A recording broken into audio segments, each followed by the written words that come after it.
Sometimes it feels like the whole world has turned its back on you. No one asks how you are.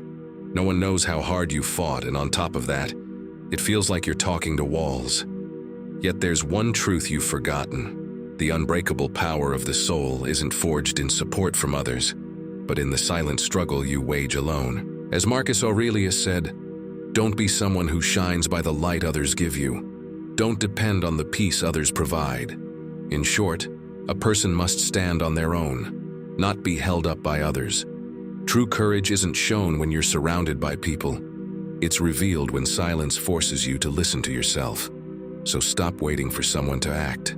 No one is coming to save you. And actually, that's a good thing, because once you learn to move forward on your own, you become unstoppable. I want you to focus on each of these lessons that will guide you on the journey of standing alone, especially the last one, because that final one can completely shift your perspective. If you find this guidance helpful, I recommend subscribing before we start the first lesson and turning on notifications to stay updated on the latest videos. If you're ready, let's begin. 1. Loneliness is not your enemy. When the voices around you fade and your phone goes silent, the first thing you feel might be emptiness.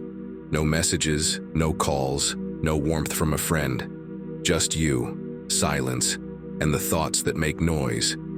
And right there, in that obvious void, lies one of the greatest opportunities for growth you'll ever have. Learn to be alone without feeling lonely. Loneliness may seem like the villain of your story, but it's not your real enemy. We've been taught to fear it. From a young age, we're told that being alone is a failure, a sign of weirdness, that something's wrong. But the real mistake is becoming so dependent on others that you feel non-existent without them. Ancient wisdom puts it clearly. The wise person is self-sufficient, not because they reject the world, but because they don't tie their peace to its presence.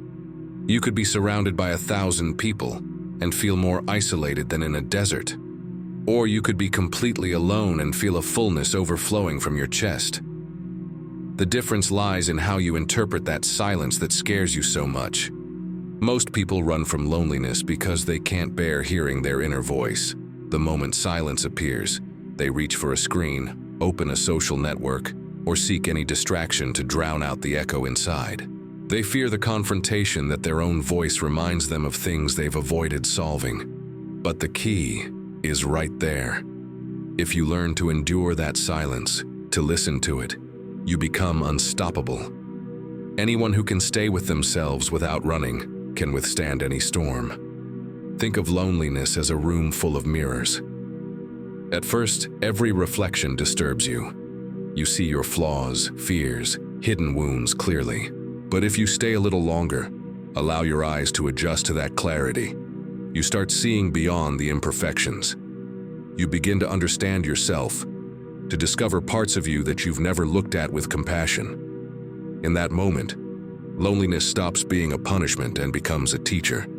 It teaches you that you don't need anyone's approval to feel complete.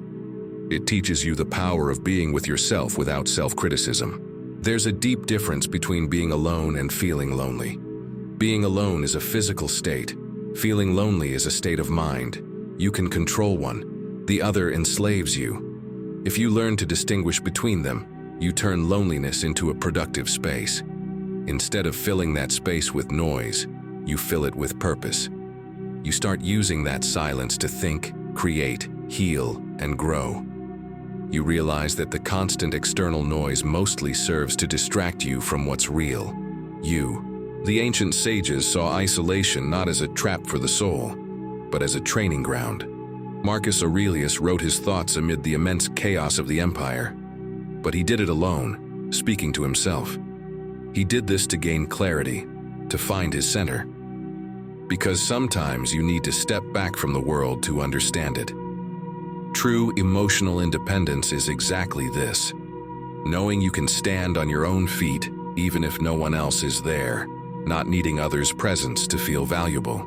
Of course, this doesn't mean becoming a misanthrope who hates the world. It's about stopping the fear of your own mind's company, finding an ally in silence instead of a threat. When you achieve this, you no longer beg for attention. You don't plead for love or constantly expect understanding. You learn to give yourself everything you once sought outside. Loneliness stops hurting because it ceases to be a void and becomes an unshakable refuge. So the next time life pulls you into that quiet room, don't rush to fill the emptiness. Stay there for a while, listen, ask yourself, what is this silence trying to teach me? Maybe you'll discover you don't need others as much as you thought. Maybe you'll realize that the unshakable strength you sought outside has always been inside you, and that loneliness, when used correctly, is not a punishment, but a door to a stronger, freer, more conscious version of yourself. Those who learn to enjoy their own company never feel lonely again. Seneca's words sum up this truth. Loneliness does not punish those who know themselves. It only punishes those who run from themselves. 2. Discipline is your best companion. Most people wait for motivation to descend like a heavenly visitor. They wake up, stare at the ceiling, and think, I don't feel like it today, better start tomorrow. The problem is that tomorrow never comes. The harsh truth is you need discipline, not desire, because motivation abandons you at the first obstacle, while discipline stays even when everything else fails. Discipline is that friend who doesn't promise fun but always keeps their word. It tells you what you need to do, not what you want to hear. The Stoics understood this clearly. Freedom isn't achieved by doing what you want, but by mastering what's hard. And you know this. Even if you ignore it sometimes, you want to grow, but you're not willing to endure the boredom, effort, or consistency it requires. You fool yourself with, I'll start when I feel ready, or when I have more time. But time won't wait for you. If you don't impose order on yourself, life will do it for you, and not gently. Discipline isn't flashy quotes on a coffee mug or motivational slogans. It's getting up when your body feels heavy, training when there's no applause, studying when no one's watching, and keeping your word when no one congratulates you. It's doing what you said you'd do on days you don't feel like it. There's nothing heroic about it. But there's something profoundly powerful. Because while everyone else quits at the first excuse, you quietly move forward. That silent consistency no one applauds builds results impossible for the fickle. Imagine your discipline as a muscle. If you use it only occasionally, it atrophies, but if you work it every day, it becomes unbreakable. You don't need to do great things. Small actions repeated with intention are enough. The key isn't doing a lot in one day, but doing something every day. This is the difference between those who progress and those who spend their lives dreaming. Motivation is like a match flame. It lights up, warms, but quickly burns out. Discipline is a bonfire you build patiently, stick by stick, that no storm can extinguish. And yes, there will be days when you're tired, frustrated, or it feels like there's no visible result. But those are the days that count. When no one sees you and you still keep your word, you prove you don't need witnesses to stay true to yourself. That's the real victory. The triumph of quiet commitment, not applause. Most people want recognition, but the truly strong seek only consistency. Stoic philosophy sums it up well. You can't control outcomes, but you can control your actions. This means you won't always win, but you can always keep the promises you make to yourself. Every time you choose discipline over laziness, you build character. And character, unlike talent, isn't bought or inherited. It's forged. Turn your routine into a personal declaration of strength. Not because it has to be perfect, but because you know there's no freedom without structure. People confuse discipline with rigidity. But in reality, it's the highest form of self-respect. In other words, it means, I take myself seriously. When you keep the promises you make to yourself, you strengthen your trust in yourself. You start believing in yourself not because of how you feel, but because of what you do. And that's worth more than any motivational speech. So stop waiting for something to inspire you. Create your own rules. Stick to your schedule. Respect your processes. There will be gray days without energy or excitement. But if you keep going, if you don't stop, there will come a point where your mind understands that giving up isn't an option. Then you'll have won without fanfare. You'll have built a kind of power that's invisible but felt. Discipline makes no noise. but it leaves marks that time can't erase. As my father used to say, motivation gets you started. Discipline gets you to the finish line. 3, you can't earn rank without suffering pain. Pain is that word we all avoid saying but know all too well. We hide it, get past it, cover it with distractions. But it always finds a way to sneak in, and when it does, we react as if it's an enemy to be defeated as quickly as possible. But what if pain came not to destroy you, but to wake you up? I know it sounds harsh. No one wants to hear they should be grateful for their wounds. But if you dare to look beyond the blow, you'll discover that pain teaches, and sometimes better than any teacher. The real issue is what you do with that pain. The event itself doesn't hurt. The pain is created by your relationship with it. Think about it. 2 people can go through the same storm. One sinks in it, while the other learns to sail using the wind. The difference isn't in the storm, it's in the captain's mind. And whether you believe it now or not, you alone have the power to decide if that pain will break you or reshape you. The problem is we live in a society that runs from discomfort like it's a plague. The moment something hurts, we seek anesthesia, entertainment, food, noise, anything to cover up what we feel. But covering up isn't healing. It's just postponing. It's like putting a Band-Aid on a deep wound and pretending it's gone. Pain doesn't leave because you ignore it. It waits to be heard, because pain speaks. It shows up as sleeplessness, anxiety, fatigue, apathy, and it keeps talking until you sit down and understand it. Every fall, no matter how absurd or unfair it seems, carries a hidden lesson. Sometimes it teaches you to let go, sometimes to be stronger, sometimes just not to repeat the same mistake.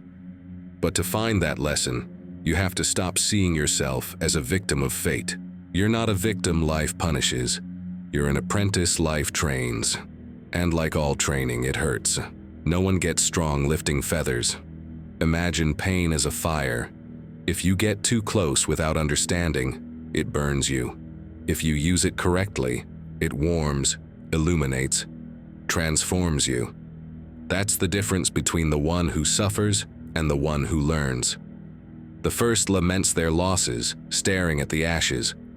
The second uses the same flames to forge something new. Pain doesn't come to destroy you.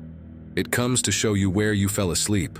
There's a practice in wisdom, daily reflection on painful things, not to wallow in pain but to understand it. Ask yourself, what can I learn from this? Which part of me is resisting accepting this unchangeable reality? If you did this instead of running, you'd be surprised by what you discover. Because behind every wound is a truth you weren't aware of. Maybe what hurt wasn't the loss. It was your blind attachment. Maybe it wasn't the betrayal. It was your need to control everything. Pain, when interpreted, reveals the map of your own chains. And this doesn't mean romanticizing pain. No one is saying you should enjoy it. It's about using pain, about extracting wisdom even in the midst of chaos. Because pain that doesn't transform repeats. If you don't learn the lesson, life repeats it in an increasingly louder tone. It doesn't do this out of cruelty. It does it out of insistence. So the next time everything hurts, don't run, don't hide. Sit with that pain like an old acquaintance. Listen to it without fear. Ask it what it wants to teach you. Maybe it'll tell you it's time to stop clinging to someone who doesn't value you. Maybe it'll show you that your strength lies not in resisting, but in accepting. Or maybe it'll just remind you of a simple thing. You're still alive, and that's reason enough to keep learning. Pain understood correctly doesn't leave you broken. It leaves you conscious. And when you're conscious, the world can no longer control you. With every wound, you choose what to do with it. Turn it into an excuse or a driving force. Let it sink you or lift you. That's the critical choice that separates complainers from those who rise above. Remember, pain is a fact of life, but drowning in that pain is your choice. 4. Believe in yourself even if everyone doubts. There's something strange about people. They can have everything except belief in themselves. They wait for others to tell them they're valuable, that they can do it, that they have talent. But what if no one does? What if others doubt, laugh, or simply ignore you? That's when many sink. because they've never learned to be their own supporters. But let me tell you clearly, if you wait for others' approval to move forward, you'll wait your whole life. Believe in yourself even if everyone doubts, not because it's easy, but because no one else will do it for you. The problem is, we've been conditioned to seek approval like it's oxygen. From childhood, we want the teacher to say, "Very good," parents to say, "I'm proud," and others to say, "I'm impressed." But there comes a moment when you realize people won't always applaud, even if you do well. That's where many get lost. Because if your self-confidence is tied to others' opinions, you become a puppet of the world.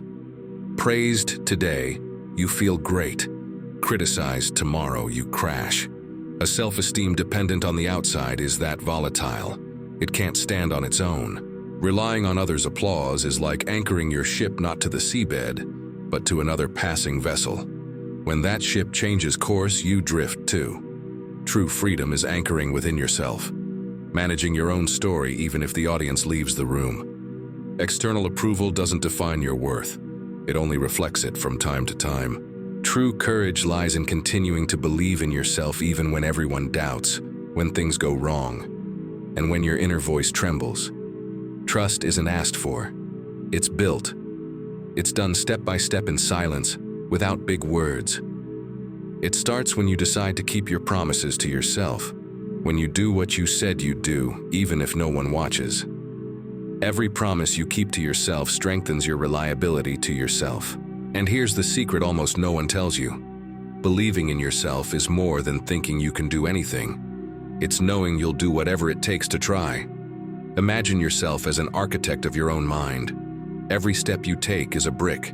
Every excuse is a hole.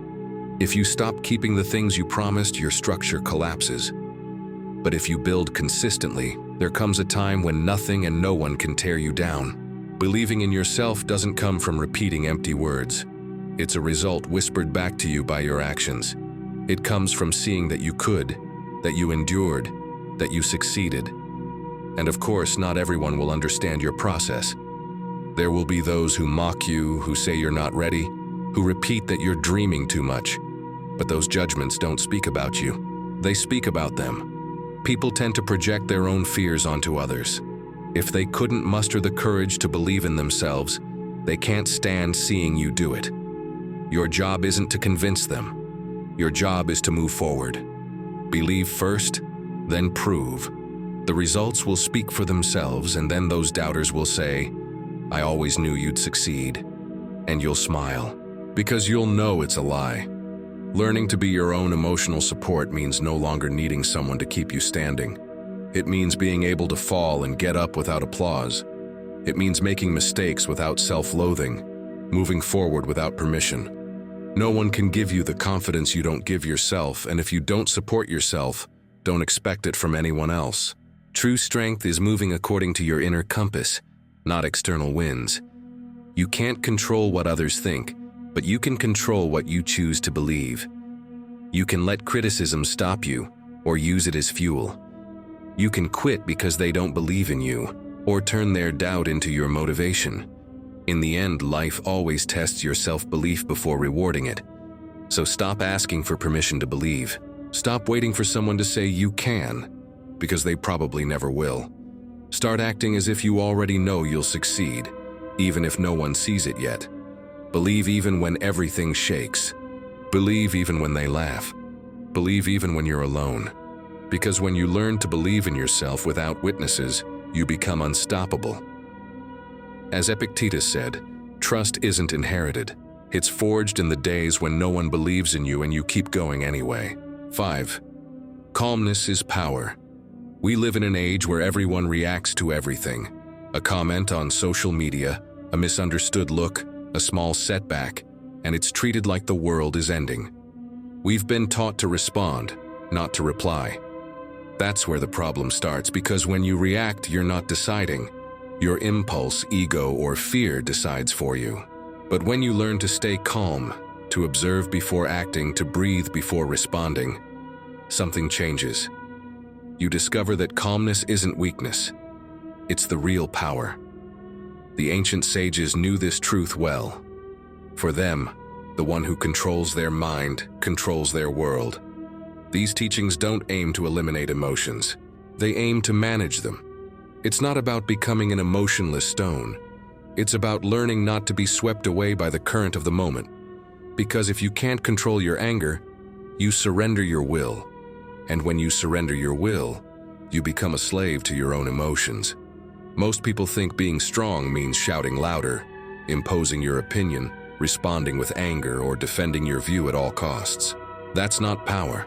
It's insecurity disguised as courage. True power lies in maintaining composure when everyone else loses their mind. It's responding wisely when provoked. It's not letting despair dictate your decisions. Imagine your mind as a lake. If you stir it, the water clouds and you can't see the bottom.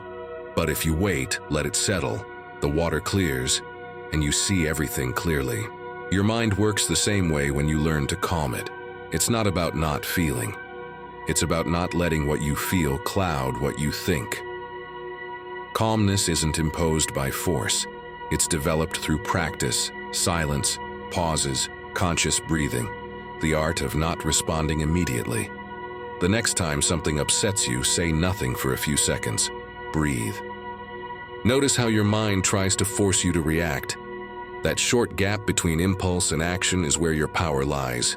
If you manage to extend that gap, you become the master of yourself. The one who controls their impulses defeats despair, because they no longer act out of fear. They act with clarity. Calmness has another interesting effect. It disarms others. When someone yells at you and you don't play the game, it confuses them. When you don't respond with anger, the direction of the conversation changes. When you stay calm, you project an authority that words can't imitate. Tranquility isn't passivity, it's control. In other words, I can react, but I don't need to. That's the essence of inner strength. Despair is noise. It's wanting to solve everything immediately without thinking. But life isn't won by chasing every problem. It's won by knowing when to act and when to wait. Sometimes the best response is silence, observation, and waiting. That doesn't mean you don't care.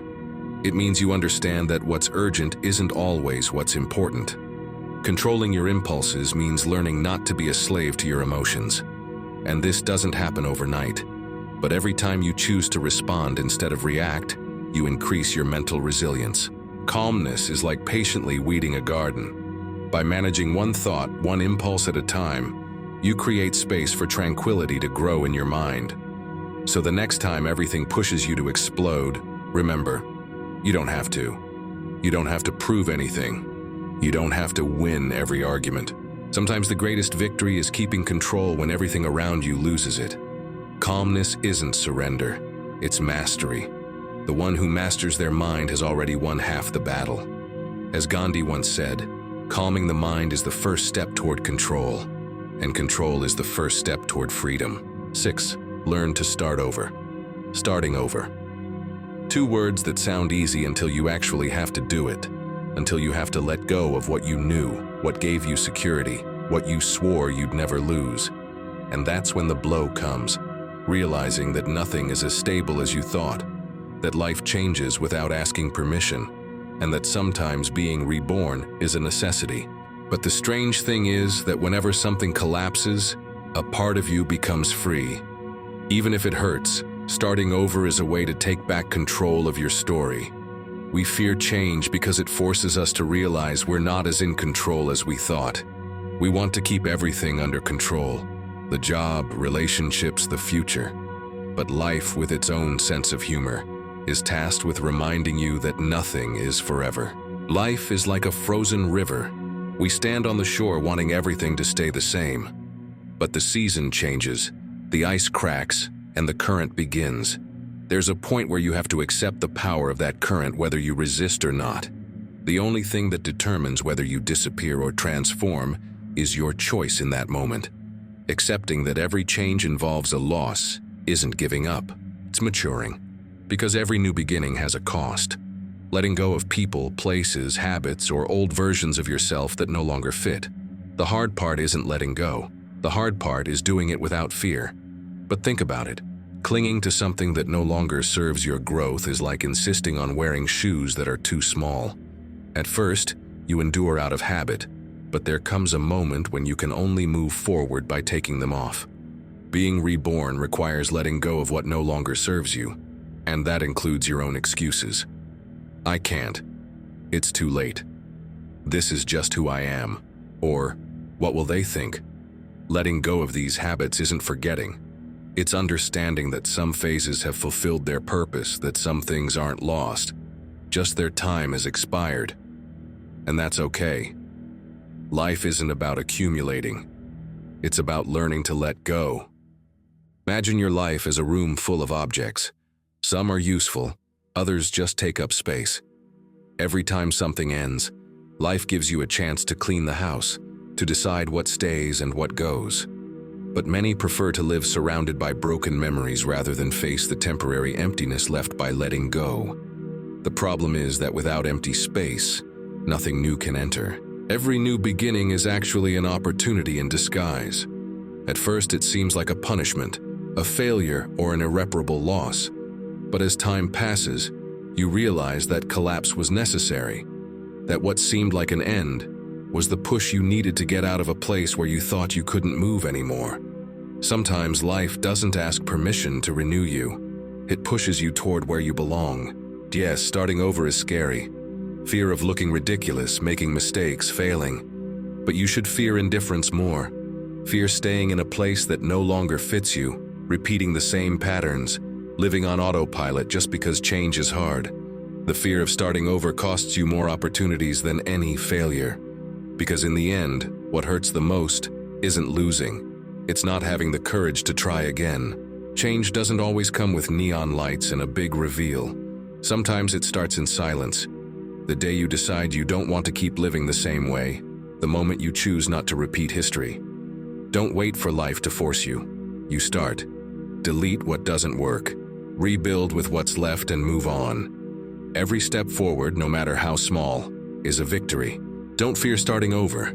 Fear staying in the same place, fearing regret for things you can no longer change.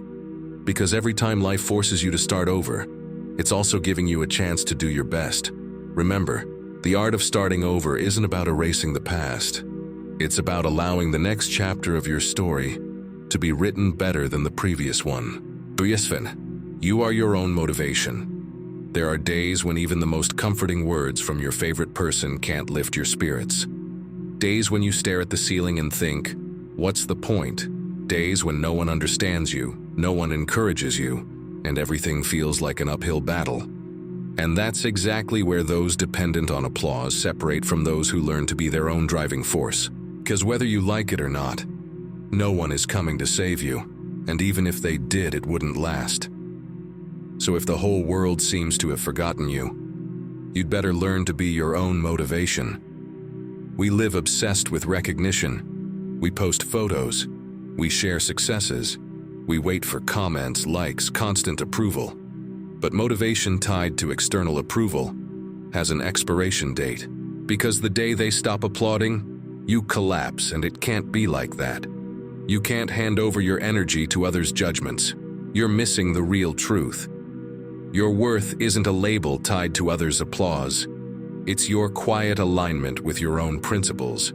If you're doing things waiting for recognition, what you're really seeking isn't growth, it's attention. Becoming your own motivation starts with stopping waiting for someone to push you. No one can do it better than you. No inspirational quote, motivational video, or miracle book can replace the power of your own reasons. When you know yourself, when you know why you do what you do, you don't need anyone to remind you. And if one day you forget, that's when strategy comes in. Write it down. Yes, you read that right. Take a piece of paper and write why you started, what motivates you, what you're willing to endure, and why it's worth continuing. Keep it and read it when you start to waver. Because there will be days when your mind tries to convince you that you can't go on, and having your reasons at hand is like having a shield against that defeatist voice. Looking back also helps, not to get stuck in the past, but to remember what you've accomplished. Sometimes your best source of inspiration is yourself. Think of the moments you thought you couldn't get through something and did. The moments you considered giving up and kept going anyway.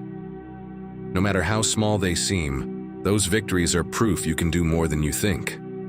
Don't forget them. Keep them as reminders that you don't need permission to move forward. Another powerful practice you can apply is remembering your higher purpose. When you want to quit, don't ask yourself, "Can I do it?" Ask yourself, "Why am I doing this?" Fatigue always comes, but if your purpose is strong, that fatigue turns into fuel. If your why is solid, the how will emerge.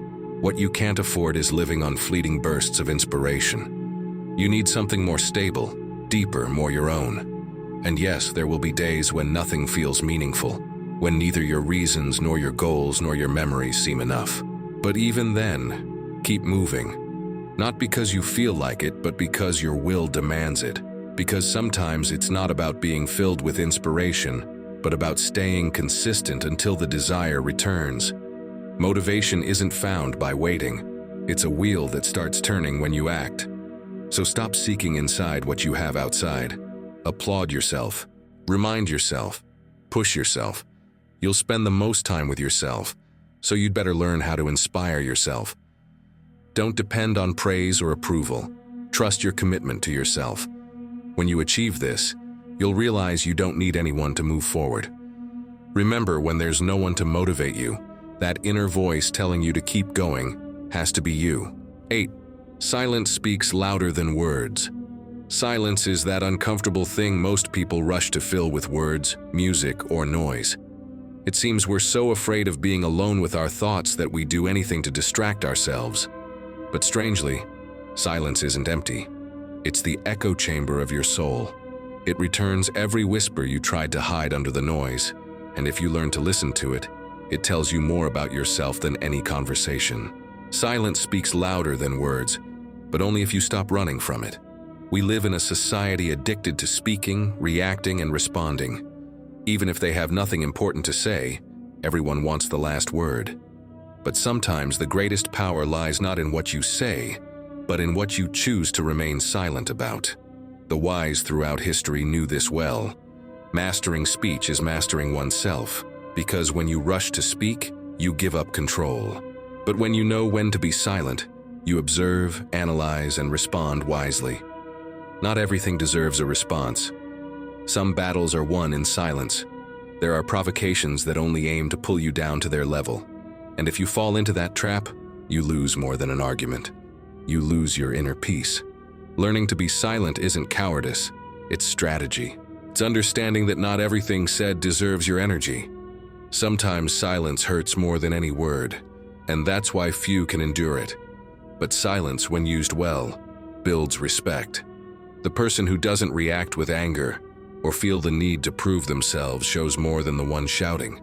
Silence is also needed to hear what your inner self is trying to tell you.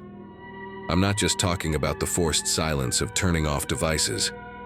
I'm talking about the silence of looking inside without fear. Most people seek answers outside, but solutions are usually inside, buried under tons of mental noise. If you don't create space to listen to yourself, you'll live following others' voices without knowing what you really want. Think of your mind as a shaken snow globe. Worries, opinions, and arguments swirl the snow. You can't see anything clearly. But if you leave it calmly, all those fake snowflakes settle to the bottom, and the central landscape becomes clear again. Your mind is the same. Solutions emerge in tranquility. Answers come on their own when you stop forcing them. Silence is useful not only for thinking, but also for understanding. And I'm talking not only about silence toward others, but also inner silence.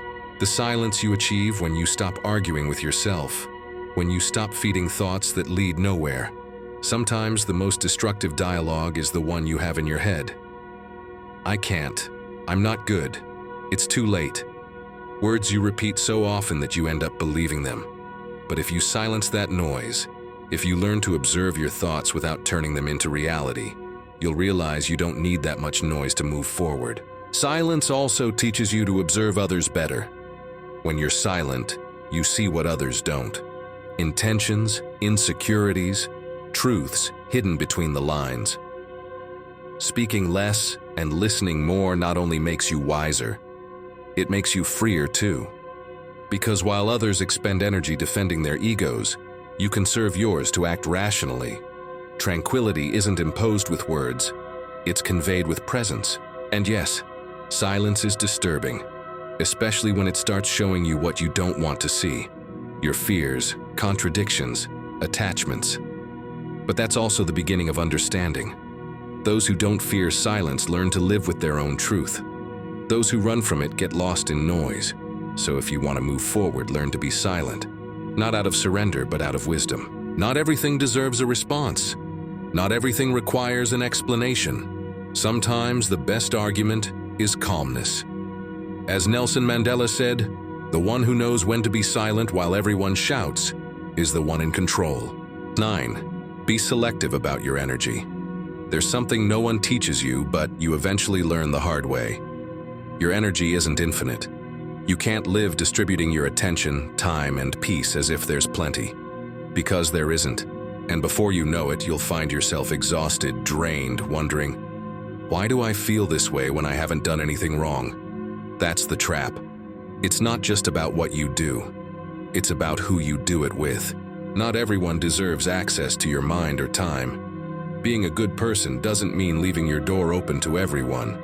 Wise people know that the greatest protection is sometimes provided from the crowd, and even from their own momentary impulses. This isn't arrogance. It's protecting your mental health. Every conversation, every other person's problem, every drama you agree to listen to consumes energy. And the worst part is that most of the time it's not even about helping yourself. It's about being an emotional dumpster for others. You fill up with things that aren't yours, and then you ask yourself, why am I tired for no reason? That's the reason. You're leaking your energy like a constant drip. Learn to be selective. Not everyone who smiles at you is an ally. Not everyone who asks for help deserves it. You don't have to be available all the time. You don't have to respond to every message or run to every emergency that's not yours. Saying no is also a form of love, but to yourself. And yes, at first you'll feel guilty. It'll seem selfish. Seeing how some people get offended when you stop being useful will hurt. But that's life's natural filter. Those who leave because you can no longer carry their burdens were never there for you. They were there for what you gave them. Saying no without guilt is an art. Like patience, it's learned with practice. Start with small things. Say no when you don't want to go out. Say no when you don't want to talk. Say no when something doesn't add value to your life. The more you do it, the freer you'll feel. Because when you understand that protecting yourself isn't betraying anyone, that taking care of yourself is good, the guilt dissipates. And if you don't take ownership of your energy, no one else will. Surround yourself not only with people who don't drain you, but with those who bring peace. And this isn't about seeking perfect people. It's about seeking conscious ones. People who don't suck you dry, who don't consume you, who don't turn every conversation into a complaint or a competition. People with calm energy don't demand anything from you. They inspire you. They don't subtract from you. They balance you. Seek environments where silence isn't disturbing and friendship isn't a burden. Think of your energy as gold. Would you leave it on the street for anyone to use? Then stop doing it with your mind and time. Every time you get involved in something that's not yours, you're spending your most valuable asset. The worst part is that this energy doesn't come back. This is why some people realize they've aged not because of years, but because of emotional burnout. Ancient teachings show that true wisdom lies not in having more, but in spending less on unimportant things. You don't need more energy, you need fewer leaks. Sometimes life isn't heavy, you're carrying loads that aren't yours. Start dropping that weight. Empty conversations, relationships that only consume you, routines that drain you. The lighter you walk, the farther you'll go. So the next time you feel exhausted, don't ask yourself what's missing. Ask yourself who or what is stealing your energy. Because it's not always about doing more. It's about learning to choose better. Be selective about your energy. Not everyone deserves your best self, and that's okay. Etch this into your memory. Taking ownership of your energy isn't selfishness. It's survival. Remember, the power of standing alone is the will to turn pain into a teacher, discipline into a companion, and loneliness into a refuge.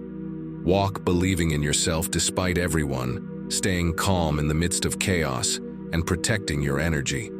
Because the only savior you need is already you. Thank you for watching.